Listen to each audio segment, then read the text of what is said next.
এই 6টি বৈশিষ্ট্য এবং এই 6টি গুণ যাদের মধ্যে থাকবে, আল্লাহ রাব্বুল আলামিন তাদের জন্য ওয়াদা করেছেন যে এই লোকগুলোকে আল্লাহ তাআলা মাগফিরাত এবং ক্ষমার ঘোষণা দিবেন। তাদের জন্য আল্লাহর তরফ থেকে কি থাকবে? তাদের প্রতিদান থাকবে, আল্লাহর কাছ থেকে তারা ক্ষমা পাবে, মাগফিরাত লাভ করবে, তাদের জীবনের ভুল ত্রুটি আল্লাহ তাআলা মাফ করে দিবেন। আর তাদেরকে আল্লাহ রাব্বুল আলামিন ইমানদারের সবচেয়ে বড় কাঙ্ক্ষিত টার্গেট এবং লক্ষ্য জান্নাত দান করবেন ইনশাআল্লাহ। কোন সেই 6টি গুণ, যে গুণ একজন মুত্তাকি মানুষের মধ্যে অবশ্যই থাকতে হবে, এবং এই গুণগুলো আমাদেরকে কিয়ামতের ভয়াবহতম দিনে আল্লাহর কাছ থেকে মাগফিরাত এনে দিবে এবং জান্নাত নিশ্চিত করে দিবে। জানা দরকার আছে না নাই? আসুন আমরা সেই 6টি গুণের সাথে পরিচিত হই। যদিও মুত্তাকিদের প্রায় 40টিরও বেশি গুণের কথা কোরআনে আল্লাহ তাআলা আলোকপাত করেছেন। নবী করিম সাল্লাল্লাহু আলাইহি সাল্লামের বহু হাদিসে মুত্তাকিদের বহু গুণের কথা আলোকপাত হয়েছে। সেগুলো নিয়ে একটি দীর্ঘ আলোচনায় আমরা চেষ্টা করেছি মুত্তাকিদের কোরআন হাদিসে যতগুলো গুণ বলেছে সে সবগুলোকে একত্র করার। আজকে শুধুমাত্র আমরা সূরা আলে ইমরানের 133 থেকে 36 আয়াতগুলোর মাধ্যমে এখান থেকে মুত্তাকিদের 6টি বিশেষ গুণের কথা উল্লেখ করব। এই গুণগুলো যদি আপনার মধ্যে থাকে তো আল্লাহর শুকর আদায় করবেন, আর যদি না থাকে এই মজলিসে বসে এইখানেই মনে মনে নিয়ত করবেন যে আল্লাহর কোরআনে একটা গুণের কথা বলা আছে অথচ আমার মধ্যে নাই, আমি কেমন মুসলমান। অতএব এই মসজিদ থেকে নিয়ত করবেন, তাহলে এই গুণটা আমাকে অর্জন করতে হবে ইনশাআল্লাহ তাআলা আমাদের সবাইকে এই গুণগুলো অর্জন করে যাওয়ার তৌফিক দান করুন। মোহতারাম হাজরিন, আল্লাহ রাব্বুল আলামিন বলেছেন ওয়াসারিউ ইলা মাগফিরাতিন মির রাব্বিকুম ওয়া জান্নাতিন আরদুহা কাআরদিস সামাওয়াতি ওয়াল আরদ। তোমরা আল্লাহর মাগফিরাতের দিকে দৌড়াও, প্রতিযোগিতা করো, অগ্রসর হও এবং জান্নাতের দিকে অগ্রসর হও, যে জান্নাতের প্রস্থ এই নবমণ্ডল এবং ভূমণ্ডল সমূহের যে দূরত্ব আছে, এ দুয়ের মধ্যে যত পার্থক্য আছে এরকম, সেই জান্নাতের দিকে তোমরা দৌড়াও, প্রতিযোগিতা করো, সেদিকে অগ্রসর হও, মুসারাআ করো। আল্লাহর মাগফিরাত এবং জান্নাতের দিকে তোমরা অগ্রসর হও, সেদিকে অগ্রসর হও, সেদিকে আগাও। যেই জান্নাত আল্লাহ তৈরি করেছেন উইদ্দাত লিল মুত্তাকিন, মুত্তাকিদের জন্য। জান্নাত কাদের জন্য তৈরি হয়েছে ভাই? মুত্তাকিদের জন্য। নামে মাত্র মুসলমান, তাকওয়া তাহারাতের নামগন্ধ নাই, জান্নাত তাদের জন্য তৈরি হয় নাই ভাই।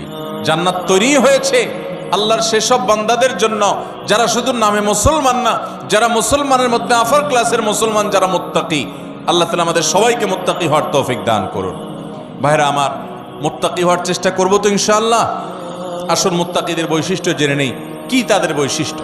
1 নম্বরের বৈশিষ্ট্য আল্লাহ তাআলা বলছেন আল্লাযীনা ইউনফিকুনা ফিস সাররাই ওয়াদ দাররা।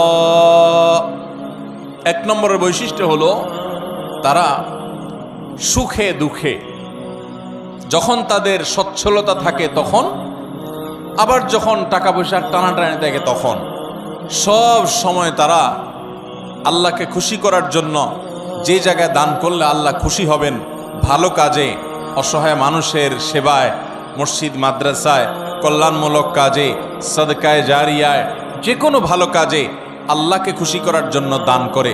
দুনিয়ার মানুষের জন্য কাছে বাহবা পাওয়ার জন্য না, দান কার জন্য হবে? আল্লাহকে খুশি করার জন্য। এমনকি আরশের নিচে ছায়া পাওয়া মানুষগুলোর মধ্যে থেকে 7 শ্রেণী মানুষের ভিতরে 1 শ্রেণী হলো যারা দান করে, এমনভাবে দান করে যে তারা এক হাতে দান করে, অন্য হাতও টের পায় না। আর আমাদের তো আজকাল আল্লাহ তাআলা কোনো ভালো কাজ করার তৌফিক দিলে, একটু দানের তৌফিক দিলে, আমরা নাম বলতে বলতে, প্রকাশ করতে করতে, নাম ফুটাইতে ফুটাইতে, জাহির করতে করতে ওইটার সওয়াবের আর কিছুই বাকি থাকে না, বরং সেটা শিরকে আসগরের গুনাহে লিপ্ত হয়ে যেতে হয় রিয়া করার কারণে। মোহতারাম হাজরিন, এই জন্য মুত্তাকিদের 1 নম্বরের বৈশিষ্ট্য হলো সচ্ছলতায় অনেকে দান করে, কিন্তু আল্লাহর এই মুত্তাকি বান্দারা শুধু সচ্ছল থাকলেই দান করবে না, দিনকাল যখন একটু খারাপ যায়, কেনা বেচা দোকানে একটু কম হয়, তখনও সে অকাতরে দেয়, দিতে থাকে, কোনো কার্পণ্য করে না। তাহলে এই বৈশিষ্ট্যটা আমাদের, যার মধ্যে যতটুকু ঘাটতি আছে, এই মাহফিল থেকে, মজলিস থেকে আসুন মনে মনে নিয়ত করে নেই যে ইনশাআল্লাহ এখন থেকে আল্লাহ তাআলা আমাকে যতটুকু তৌফিক দিবেন ওখান থেকে আমি কিছু আল্লাহর রাস্তায় দান করব, আল্লাহকে খুশি করবার জন্য দিব। এবং যখন আমদানি ইনকাম অনেক ভালো তখনও দিব, যখন ইনকাম নাই একেবারে টানাটানি আছে ওখান থেকে একটু বাঁচিয়ে হলেও দিব। কারণ আল্লাহ তাআলা আমার দানের পরিমাণ দেখবেন না, আল্লাহ দেখবেন আমার সামর্থ্যের তুলনায় আমি কতটুকু করলাম। ঠিক না ভাই? ঠিক ভাইরা আমার, সাহাবা একরাম যা দান করেছেন রাদিয়াল্লাহু তাআলা আনহুম আজমাইন, তারা যা দান করেছেন, আজকের যুগে এমন বহু লোক বাংলাদেশে আছে, পৃথিবীতে অনেক দানবীর আছে যারা এত কোটি কোটি টাকা, মিলিয়ন মিলিয়ন বিলিয়ন বিলিয়ন টাকা আল্লাহর রাস্তায় দান করে, দিনের কাজে দিয়ে দেয়, মানুষের সেবায় দান করে, হয়তো ইখলাসের সাথেও দান করে। পরিমাণ এত বেশি যে সব সাহাবী মিলেও এত টাকা দান করার সুযোগ পান নাই। কথা বুঝেন নাই? সাহাবীদের যুগে এত সহায় সম্পদ তো ছিল না। তারা যা দান করেছেন যদি পরিমাণ একত্র করেন, তাহলে আজকের যুগে এমন বহু পয়সাওয়ালা আছেন যে এক একটা মসজিদ মাদ্রাসার পিছনে 20-50-100 কোটি আরো অনেক বেশি খরচ করে ফেলেছেন। আছে না নাই? দেখা যাবে যে সাহাবা একরাম সবাই মিলে যা দান করছেন সেগুলোর বাজার মূল্য বের করলে এরকম একজনের দানের সমানও হবে না। এই হলো পরিমাণের অবস্থা। এবার আসেন দেখি ফজিলত এবং মর্যাদার অবস্থা।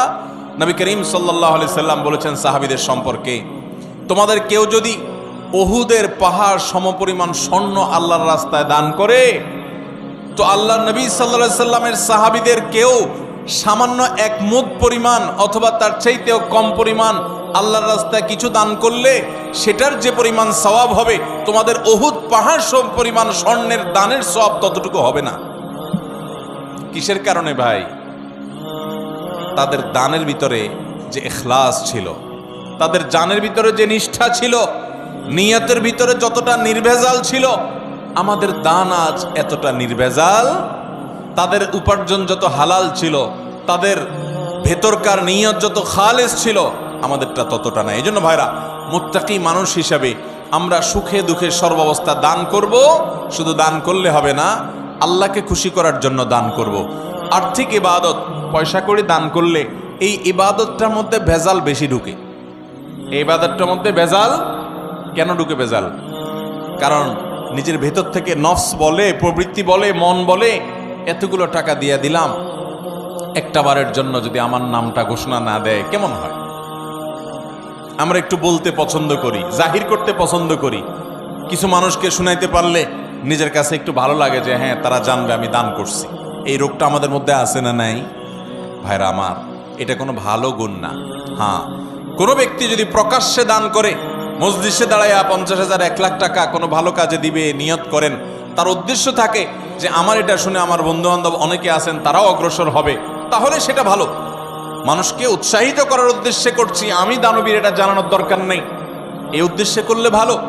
কিন্তু ভাইরা আমার, কিছু দান থাকতে হবে যেই দানগুলো আমি জানি, আমার রব জানেন, আমার স্ত্রীও জানেন না, আমার বন্ধু বান্ধবও জানেন না, মা বাপও জানেন না, ছেলে মেয়েরাও জানে না। এরকম কিছু দান রাখার চেষ্টা করতে হবে ইনশাআল্লাহ। আপনি গোপনে গোপনে একজন গরিবকে নিয়মিত টাকা পয়সা দিয়ে যান, একটা গরিব ফ্যামিলিতে নিয়মিত কিছু চাল কিনে দেন, নিয়মিত কিছু ভালো কাজ করেন, একটা মাদ্রাসা কিছু টাকা নিয়মিত দেন। আপনি জানেন আর আপনার মালিক জানে, পরিবারের কাউকে জানেন না, বলেন না। এরকম কিছু নিরালা, এরকম কিছু নিবৃতে দান করার চেষ্টা করব তো ইনশাআল্লাহ। আজকাল ফেসবুকের যুগ, ইউটিউবের যুগ, সোশ্যাল মিডিয়ার যুগ। 2-4-10 টাকা দান করার পর ওইটা জাহির করতে করতে, পোস্ট করতে করতে, ওইটার জন্য লাইক কমেন্টের ধান্দা করতে করতে আমরা আমাদের আমলগুলোকে বরবাদ করে ফেলি। ঠিক না ভাই? ঠিক ভাই। অতএব সুখের সময় দান তো অনেকেই করে, দুঃখে কষ্টের সময়, টানাটানের সময় আমরা দান করব তো ইনশাআল্লাহ। যতটুকু আছে ওখান থেকে কষ্ট করে দান করব। অনেক সময় কষ্টের সময়ের 10 টাকা সচ্ছল সময়ের 10,000 টাকা চাইতে বেশি উত্তম হতে পারে। আল্লাহ দেখবেন যে আপনার আছেই 100 টাকা, সেখান থেকে আপনি 10 টাকা দিয়ে দিয়েছেন, আরেকজনের লক্ষ লক্ষ টাকা আছে, সেখান থেকে 10,000 দিছে। অতএব তার চাইতে আপনার ত্যাগের পরিমাণ বেশি। অতএব সর্বাবস্থা দান করব তো ইনশাআল্লাহ।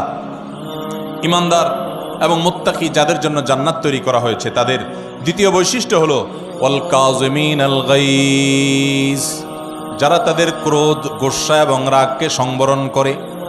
বহু মানুষ আছে ভাইরা আমাদের সমাজে, রাগ উঠলে আর মাথা ঠিক থাকে না, আছে না নাই? বরং বেশিরভাগ মানুষই আমরা এই রোগের রোগী। কি বলেন? রাগ উঠলে মাথা ঠিক থাকে না। জান্নাত যাদের হবে, যারা জান্নাতের মালিক হবে, যারা আল্লাহর পক্ষ থেকে মাগফিরাতকে পুরস্কার হিসাবে পাবে, ক্ষমা লাভের তৌফিক হবে যাদের, এই মানুষগুলোর দ্বিতীয় বৈশিষ্ট্য, মুত্তাকিদের বৈশিষ্ট্য আল্লাহ বলেছেন ওয়াল কাযিমিনাল গাইজ, তারা রাগ ক্রোধকে কি করবে? নিয়ন্ত্রণ করবে, সংবরণ করবে, আটকে ধরে রাখবে। একটা জায়গায় মারাত্মক মেজাজ গরম হয়েছে কারোর উল্টাপাল্টা কথার কারণে, এমন রাগ উঠছে, এখন মনে চাচ্ছে যে ধরে কয়েকটা লাগাই দেই, উথাম থাম মারি, দু চারটা মুখ খারাপ করে বলে ফেলি, একটু ভাঙচুর করি, চিল্লাচিল্লি করি, করার সুযোগও আছে। কিন্তু ওই যে জান্নাত পাওয়ার আশায়, আল্লাহর কাছে প্রিয় বান্দা হওয়ার আশায়, আল্লাহর কাছ থেকে কিয়ামতের ময়দানে ক্ষমা লাভের আশায় সে নিজের রাগটাকে নিয়ন্ত্রণ করে, সংবরণ করে, হজম করে ঢোক গিলে ফেলেছে। রাগটা প্রকাশ করে নাই, বহুত কষ্টে মুখটা লাল হয়ে গেছে, কিন্তু মুখ দিয়ে কিছু বাইর হয় নাই, হাত দিয়ে কিছু করে নাই, জায়গা থেকে সরে গেছে, ওই স্থান ত্যাগ করে গেছে, নিজেকে নিয়ন্ত্রণ করার চেষ্টা করছে। আল্লাহর এই বান্দারা অনেক শ্রেষ্ঠ বান্দা, অনেক প্রিয় বান্দা। এই গুণটা আমাদের আনার জন্য যুদ্ধ করতে হবে, নিজের সঙ্গে সংগ্রাম করতে হবে। ঘরে ঘরে আজ অশান্তি, সমাজে সমাজে আজ অশান্তি, পরিবারে পরিবারে আজ অশান্তি। এই দোষটার কারণে, এই ত্রুটির কারণে। স্বামীর কথা স্ত্রী সহ্য করে না, স্ত্রীর কথা স্বামী সহ্য করে না, বাপমার কথা ছেলে মেয়ের সহ্য হয় না, ছেলে মেয়ের কথা বাপমার সহ্য হয় না, ভাইয়ের কথা ভাইয়ের সহ্য হয় না, কাস্টমারের কথা দোকান মালিকের সহ্য হয় না, মালিকের কথা শ্রমিকের সহ্য হয় না, একজনেরটা আরেকজনের সহ্য হয় না, আর লেগে যায় গন্ডগোল। দুনিয়াতেও ক্ষতিগ্রস্ত হয়, লজ্জিত হয়, লাঞ্ছিত হয়, ছোট হয়, আখিরাতেও তার ধ্বংস হয়ে যায়। ঠিক না বে ঠিক? এক সাহাবী এসে বলছেন, ইয়া রাসূলুল্লাহ আউসিনি, আমাকে আপনি একটু উপদেশ দেন। নবী করিম সাল্লাল্লাহু আলাইহি ওয়াসাল্লাম বলেছেন, লা তাগদাব, তোমার জন্য উপদেশ হলো তুমি রাগ করবা না। বলেন যে ইয়া রাসূলুল্লাহ এটা বুঝলাম, আরেকটা উপদেশ করেন। নবী করিম সাল্লাল্লাহু আলাইহি ওয়াসাল্লাম বলেছেন, দ্বিতীয় উপদেশও হলো রাগ করবা না। বলে ইয়া রাসূলুল্লাহ বুঝলাম, আরেকটা করেন। নবী করিম সাল্লাল্লাহু আলাইহি ওয়াসাল্লাম বলেছেন, লা তাগদাব, তৃতীয় উপদেশও তোমার জন্য একটাই, যে রাগ করবা না। এরপর নবী করিম সাল্লাল্লাহু আলাইহি ওয়াসাল্লাম বলেছেন একবার, লা তাগদাব ওয়ালাকাল জান্নাহ, রাগ করবা না, জান্নাত তোমার হবে। রাগ করবা না, জান্নাত তোমার হবে। বদরাগী বদমেজাজি ভাইরা বোনেরা আমার, নিজেকে নিয়ন্ত্রণ করার চেষ্টা করব তো ইনশাআল্লাহ। মনে রাখবেন, রাগ আসলো আর ছেড়ে দিলেন যেখানে সেখানে, মাত্রা জ্ঞান রাখলেন না। কার সামনে কোন জায়গায় কতটুকু রাগ ছাড়া যাবে, কতটুকু রাগ ছাড়লে আপনার মুখ খারাপ হবে না, আপনার দ্বারা আল্লাহর হারাম কাজ হবে না, গুনাহ হবে না, আল্লাহর সীমা লঙ্ঘন হবে না, সেই মাত্রা জ্ঞান রেখে পরিমাপ করে করে রাগ জাহির করতে হবে, নিজেকে নিয়ন্ত্রণ করতে হবে। নবী করিম সাল্লাল্লাহু আলাইহি ওয়াসাল্লাম বলেছেন, সবচেয়ে বড় বীর বাহাদুর হলো যে ব্যক্তি রাগের সময় নিজেকে নিয়ন্ত্রণ করতে পারে। অনেক শরীরে শক্তি আছে, এটা আসল বীরত্ব না, রাগের চোটে শরীরে আগুন ধরে গেছে, মাগার নিজেকে বহুত কষ্ট করে ঠান্ডা করে রাখছে। রাগ নিয়ন্ত্রণ করতে পারে না দেখে ওই জায়গা থেকে বের হয়ে গেছে। মোবাইলে রাগ উঠে গেছে দেখে মোবাইল কেটে বন্ধই করে দিছে। রাগ বেশি হয়ে গেছে দেখি দাঁড়ানো থেকে বসে গেছে, বসা থেকে শুয়ে গেছে, ওযু করে নিয়েছে, তারপরেও নিজেকে কন্ট্রোলে রাখছে, রাগের কারণে পরিস্থিতি খারাপ হতে দেয় নাই। এই মানুষগুলো আল্লাহর প্রিয় বান্দা। আমরা চেষ্টা করব তো ইনশাআল্লাহ। দেখেন, জান্নাত যার তার জন্য না ভাই। বদমেজাজি, হটমেজাজি, রাগের চোটে যা তা বলেন, যা তা করেন, আপনার জন্য জান্নাত নয়। অতএব যুদ্ধ করব তো ইনশাআল্লাহ। শত সহস্র মামলা মোকদ্দমা, খুন, গন্ডগোল, ফাসাদ, মারামারি, এগুলো সব বন্ধ হয়ে যাবে যদি আমরা ইমানদাররা মুত্তাকিদের এই গুণটা অর্জন করি, ওয়াল কাযিমিনাল গাইজ। চেষ্টা করব তো রাগ নিয়ন্ত্রণ করার ইনশাআল্লাহ। নাম্বার 3, ওয়াল আফিনা আনিন নাস। 3 নম্বর বৈশিষ্ট্য হলো এই মুত্তাকিদের জন্য, যাদেরকে আল্লাহ তাআলা মাগফিরাত পুরস্কার হিসাবে দিবেন। দুনিয়া থেকে মানুষ যাবে আখিরাতে ভয়ে নিজের অপরাধ পাপাচার নিয়ে পেরেশান থাকবে। আল্লাহ তাআলা বলবেন, পুরস্কার নাও, পুরস্কার। পুরস্কার কি? তোমার সব গুনাহ মাফ করে দিলাম, আর তোমার জন্য জান্নাত বরাদ্দ করে দিলাম। সেই বৈশিষ্ট্যগুলো অর্জন করতে পারলে, 6টা বৈশিষ্ট্য অর্জন করতে পারলে এই 2টি নিয়ামত পাওয়া যাবে ইনশাআল্লাহ।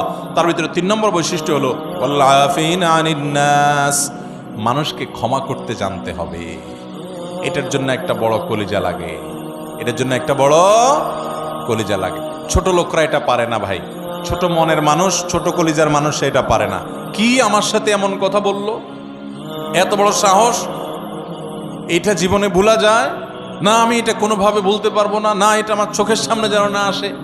ঠিক আছে, রাগ যখন ওঠে, মাথা যখন হট মেজাজ হয়, তখন আপনার 1 দিন 2 দিন 3 দিন পর্যন্ত এরকম থাকতে পারে। শরীয়ত আপনাকে এতটুকু অনুমোদন করে, ঠিক আছে, রাগের চোটে মাথা গরম হয়ে 3 দিন আপনি এটা করতে পারেন।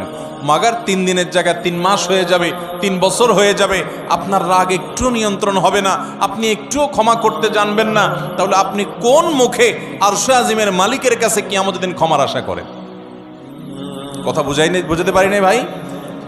আমরা আমাদের রব কিয়ামতের দিন ক্ষমা করুক চাই কি চাই না?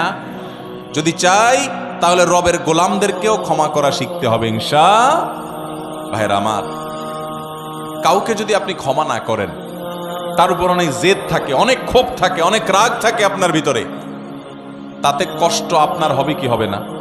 আরেকজনের প্রতি জেদ ক্ষোভ রাগের কারণে ভিতরে নিজের জ্বালা পোড়া হয় না, কষ্ট হয় না? আর যদি মাফ করে দেন, মাফ করলে যারে মাফ করছেন তার উপকার হোক বা না হোক, আপনার নিজের উপকার হবে, সাথে সাথে আপনার মনটা দেখবেন পাতলা হয়ে গেছে, আপনার মনটা যেখানে হালকা হয়ে গেছে, নির্ভার হয়ে গেছে, মনের ভিতরে মনে হবে একটা পাথর ছিল, পাথরটা জগদ্দল পাথর যেন সরে গেছে। যদি মানুষকে ক্ষমা করতে জানেন, মানুষকে ক্ষমা করবো তো ইনশাআল্লাহ।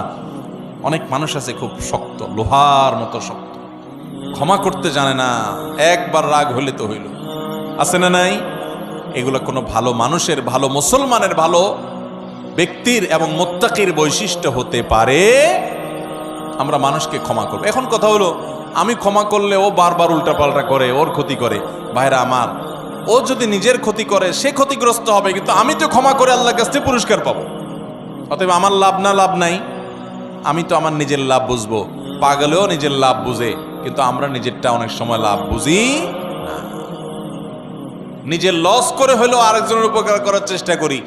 আরে ভাই, তার সংশোধন যদি না হয়, আমার অধীনস্থ হলে তাকে আমি শাসন করব, জোর করব, জবরদস্তি করব, রাগ করব, নিয়ন্ত্রিত রাগ, যে রাগের ভিতরে কটু কথা থাকবে না, বিশ্রী কথা থাকবে না, গালমন্দ থাকবে না, জুলুম থাকবে না, সেরকম রাগ করব অধীনস্থ হলে। কিন্তু সেটাও নিয়ন্ত্রিত রাগ হতে হবে। আর মনে রাখতে হবে, ক্ষমা করতে জানলে আল্লাহ ক্ষমা করবেন ইনশাআল্লাহ। কোন এক সালাফ, তার অধীনস্থ বারবার একই ভুল করে, বারবার একই ভুল করে, তো এতবার একই ভুল করার কারণে উনি রাগ হয়ে বলছেন, তোমাকে কতবার আর ক্ষমা করবো এই একটা ভুলের কারণে? তখন সে কানে কানে ওনাকে বলছেন, কিয়ামতের ময়দানে আল্লাহর কাছে দুনিয়াতে একই পাপ যতবার করার পরও মাপের আশা রাখেন, আমাকে ততবার করলেই হবে। আল্লাহ তাআলা আমাদেরকে মানুষকে ক্ষমা করার মতো উদার মন মানসিকতা লালন করার তৌফিক দান করুন। তাহলে মুত্তাকিদের 3 নম্বর বৈশিষ্ট্য হলো ওয়াল আফিনা আনিন নাস, যারা মানুষকে ক্ষমা করে। 4 নম্বর হলো আল্লাহু ইউহিব্বুল মুহসিনিন, আল্লাহ তাআলা ইহসানকারীদেরকে ভালোবাসেন। অর্থাৎ এটাও মুত্তাকিদের একটা বৈশিষ্ট্য হবে যে তারা ইহসান করবে। ইহসান মানে যে কোনো ভালো কাজ করবে, আল্লাহর বান্দাদের প্রতি অনুগ্রহ করবে, পরোপকারী হবে, মানুষের উপকার করবে। ভাইরা আমার, ডক্টর খন্দকার আব্দুল্লাহ জাহাঙ্গীর রাহিমাহুল্লাহ এদেশে ক্ষণজন্মা একজন আলেমে দ্বীন ছিলেন, ইসলাম বিশ্ববিদ্যালয় কুষ্টিয়ার হাদিসের প্রফেসর ছিলেন, বহু গ্রন্থ এর রচয়িতা ছিলেন। স্যার রাহিমাহুল্লাহ বলেছেন যে আল্লাহ তাআলা আমাকে কোরআন হাদিসের যতটুকু ইলম দিয়েছেন, দেশে বিদেশে বিভিন্ন ইউনিভার্সিটিতে মাদ্রাসায় দীর্ঘকাল পড়াশোনা করে, শিক্ষকতা করে, ইউনিভার্সিটিতে হাদিস পড়ায় যতটুকু আমি কোরআন হাদিস এবং ইসলামের বই পুস্তক পড়ে ইলম অর্জন করেছি, আমি বুঝেছি গোটা ইসলামের জিস্ট 2টা কথা। তার একটা হলো আল্লাহর প্রতি ঈমান আনার পর এবং আল্লাহর মৌলিক মোটা মোটা ফরজ বিধানগুলো মানার পর আল্লাহর জমিনে যে আমলটাতে আল্লাহ সবচেয়ে বেশি খুশি হন, সেটা হলো কোনো মানুষ যখন কোনো মানুষের উপকার করে। আর দ্বিতীয় কথা যেটা শুনলাম, বুঝলাম কোরআন হাদিস থেকে, সেটা হলো যে কুফরির পর, বড় বড় কবিরা গুনাহগুলোর পর আল্লাহ সবচেয়ে বেশি নাখুশ হন, অসন্তুষ্ট হন বান্দা যখন আরেকজনের ক্ষতি করে, ক্ষতি করার চেষ্টা করে, পিছে লাগালাগি করে। ভাইরা, এই রোগটা, মানুষের পিছে লাগার রোগটা আমাদের মধ্যে আছে না নাই? আছে।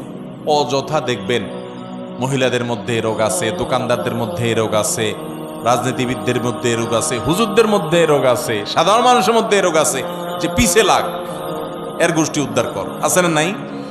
ইমানদার কারোর পিছে লাগবে না ভাই। ইমানদার নিজের চরকায় তেল দিবে। আমার কি হবে কিয়ামতের ময়দানে আমি জানি না। জীবনে 4 রাকাত নামাজ ঠিকমতো নামাজ পড়ে মনোযোগের সাথে খুশুখুশুর সাথে পড়ে আল্লাহর কাছে পেশ করার মতো রেডি করতে পারি নাই। কত ত্রুটি, কত মনোযোগ কোন দিক চলে যায়। সেখানে আমি সারা দুনিয়ার মানুষকে নিয়ে লাগবো, আমার নিজের কি হবে সেই চিন্তা করবে, সেই সাথে অন্যের ইসলাহ করব, মানুষের ক্ষতি করার উদ্দেশ্যে, ছিদ্র বের করার উদ্দেশ্যে, দোষ ধরার উদ্দেশ্যে পিছনে লাগালাগি করা, ধর্মের নামে, ইসলামের নামে আমরা অনেক সময় এক গ্রুপ আরেক গ্রুপের বিরুদ্ধে লাগি কি লাগি না ভাইরা, ফেসবুকে, সোশ্যাল মিডিয়াতে, অনলাইনে, অফলাইনে। তো ইমানদার এটা করবে না। ইমানদার পরোপকারী হবে, মানুষের কল্যাণকামী হবে, ইহসান করবে এবং যে কোনো ভালো কাজ পাইলেই সেটা করার চেষ্টা করবে। আল্লাহু ইউহিব্বুল মুহসিনিন। 5 নম্বর বৈশিষ্ট্য হলো والذين إذا فعلوا فاحشة أو ظلموا أنفسهم ذكروا الله। যারা কোন অশ্লীল, অন্যায়, জেনা, ব্যভিচার, অপরাধমূলক যে কোনো কর্মকাণ্ড, কোন একটা গুনাহের কাজ করে ফেলেছে, কারো গীবত করে ফেলেছে, কাউকে কষ্ট দিয়ে ফেলেছে বা কোন একটা গুনাহ করে ফেলেছে। والذين إذا فعلوا فاحشة أو ظلموا أنفسهم, অথবা নিজের প্রতি নিজে অবিচার করেছে। ভাইরা আমার, আমরা গুনাহ করলে কার ক্ষতি হয়? আল্লাহর ক্ষতি হয়। আল্লাহর কোনো হুকুম লঙ্ঘন করলে আল্লাহর ক্ষতি হয়। আল্লাহর কোনো ঠেকা আছে ভাই? আমরা দুনিয়ার সব মানুষ মিলে যদি একত্র হয়ে সবাই মিলে যদি হারামে চলে যাই, আল্লাহর কোনো লস আছে? আল্লাহর কোনো লস নাই। আর আমরা সবাই মিলে যদি আল্লাহর গোলামি শুরু করে দিই, আল্লাহর কোনো লাভ আছে? আল্লাহর কোনো ঠেকা নাই ভাই। এই জন্য নিজে অপরাধ করে, পাপ করে যে নিজের প্রতি অবিচার করি, আও যালামু আনফুসাহুম, নিজের প্রতি যদি নিজে অবিচার করেন, অশ্লীল কাজে লিপ্ত হন, এরকম কোনো কাজ করার পর যাকারুল্লাহ, আল্লাহর কথা স্মরণ হয়, রে আমার সৃষ্টিকর্তা আল্লাহ তো দেখছেন, তার কাছে তো জবাবদিহি করতে হবে, এটা মনে হওয়ার সঙ্গে সঙ্গে ফাস্তাগফারু লিযুনুবিহিম, সাথে সাথে ওই অপরাধের জন্য আল্লাহর কাছে মাপ চায়। ওমাইয়াগফিরুয-যুনুবা ইল্লাল্লাহ, আর সে জানে আল্লাহ ছাড়া কেউ মাফ করতে পারবে না এই অপরাধ থেকে। এজন্য সে আল্লাহর কাছে ওইভাবে কায় মনোবাক্যে মাপ চায়। এই বৈশিষ্ট্যটা থাকবে যাদের, মুত্তাকিদের, যে কোনো গুনাহ হলে মানুষ হিসাবে গুনাহ হয়ে যেতে পারে, যখনই গুনাহ হয়ে যাবে সাথে সাথে বিলম্ব না করে দ্রুততার সাথে আল্লাহর কাছে মাপ চাইবে। আল্লাহর কথা স্মরণ হবে, আরে আমি তো এটা করতে পারি না, ইমানদার হিসাবে, জান্নাত প্রত্যাশী মানুষ হিসাবে সে আল্লাহর কাছে মাপ চাবে। 6 নম্বর বৈশিষ্ট্য হলো ওয়ালাম ইউসিরু আলা মা ফাআলু ওয়া হুম ইয়ালামুন, এবং একটা পাপ একবার হয়ে গেলে নিজেকে নিজে সে ভৎসনা করে, রাগ করে, নিয়ন্ত্রণ করে, আর সে সেই অপরাধের ধারে কাছেও যায় না। একবার হয়ে গেছে, আল্লাহর কাছে মাপ চাইছে, আর যেন না হয় সেজন্য সে আপ্রাণ চেষ্টা করে। এটা হলো 6 নম্বরের বৈশিষ্ট্য। এই বৈশিষ্ট্যগুলো আবারও আমি এক নজরে বলে দিচ্ছি। নাম্বার 1, যারা দান করে সুখে দুঃখে সর্বাবস্থায়। নাম্বার 2, যারা নিজের রাগ গুসাকে নিয়ন্ত্রণ করে, কন্ট্রোল করে। নাম্বার 3, যারা মানুষকে ক্ষমা করে। নাম্বার 4, যারা মানুষের প্রতি ইহসান করে এবং যে কোনো ভালো কাজ সে করার চেষ্টা করে। নাম্বার 5, কোনো অশ্লীল কাজ করলে, কোনো গুনাহের কাজ করলে, নিজের প্রতি নিজে জুলুম অবিচার করে ফেললে সাথে সাথে আল্লাহর কথা স্মরণ হওয়ার সাথে সাথে সে ক্ষমা চায়, মাপ চায়, ফিরে আসে। আর নাম্বার 6, সেই পাপ কাজ আর কখনো করে না। এই 6টি বৈশিষ্ট্য যাদের থাকবে, আল্লাহ বলেছেন উলাইকা জাযাউহুম মাগফিরাতুম মির রাব্বিহিম ওয়া জান্নাত। এই লোকগুলোর আল্লাহর পক্ষ থেকে কিয়ামতের ময়দানে এই 6টা বৈশিষ্ট্য নিয়ে যদি কেউ যেতে পারে, তো আল্লাহর পক্ষ থেকে সে ক্ষমা এবং মাগফিরাত এটা পুরস্কার হিসাবে গ্রহণ করবে এবং জান্নাত লাভ করবে। তাজরি মিন তাহতিহাল আনহার, যার তলদেশ দিয়ে নহর প্রবাহিত হবে, সেই চিরসুখের ঠিকানা জান্নাত পাবে।